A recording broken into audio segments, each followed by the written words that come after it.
नमस्कार। Dehradun bar association के अधिवक्ताओं का चैम्बर निर्माण आंदोलन आज भी जारी रहेगा। इसके अंतर्गत सुबह 10 बजे सारे अधिवक्ता अपनी उपस्थिति विधि भवन में दर्ज कराएंगे। उसके बाद धरना स्थल पर पहुंच के वह अपने प्रदर्शन को शुरू करेंगे। धरना सुबह 10 बजे से प्रारंभ होगा और इसके अंतर्गत रेस कोर्स चौक से प्रिंस चौक तक का जो राष्ट्रीय राजमार्ग का जो भाग है उसको पूर्ण रूप से बंद किया जाएगा, बाधित किया जाएगा। और आज हमारी रणनीति के अंतर्गत हम लोग पूरे दिन सारे विधिक कार्यों से विरत रहेंगे। इसमें नोटरी और जितना भी सपोर्ट स्टाफ है, नोटरी, स्टैम्प वेंडर, टाइपिस्ट, ये भी अधिवक्ताओं का सहयोग देंगे, पूर्ण सहयोग देंगे। अब ये जो पूरे दिन की जो ये कार्य बहिष्कार की जो एक ये कदम उठाया गया है, यह बहुत सराहनीय कदम है।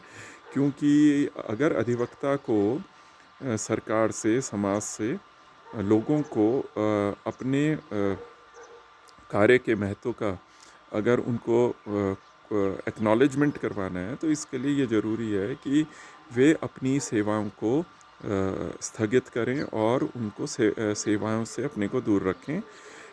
उसके बाद ही सरकार को इनको ये समझ में आएगा कि अधिवक्ता न्याय के निस्तारण में कितना महत्वपूर्ण उसका कार्य है और वह कितनी महत्वपूर्ण भूमिका निभाता है।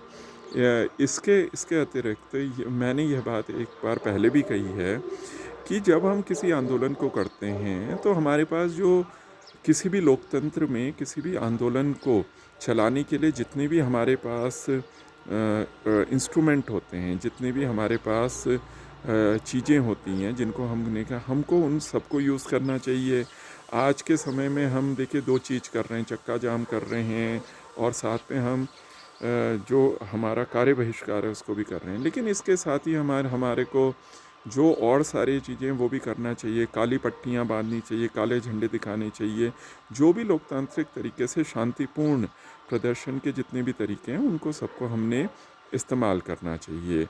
और जब हम अपने भाषण देते हैं तभी हमारे को अपनी बात को सीधे सटीक शब्दों में कहना चाहिए और सरकार की आलोचना करने से हमने बचना नहीं चाहिए। क्योंकि जब हम सरकार की आलोचना करने से बचते हैं तो हम अपनी बात को उतना इफ़ेक्टिवली कह नहीं पाते।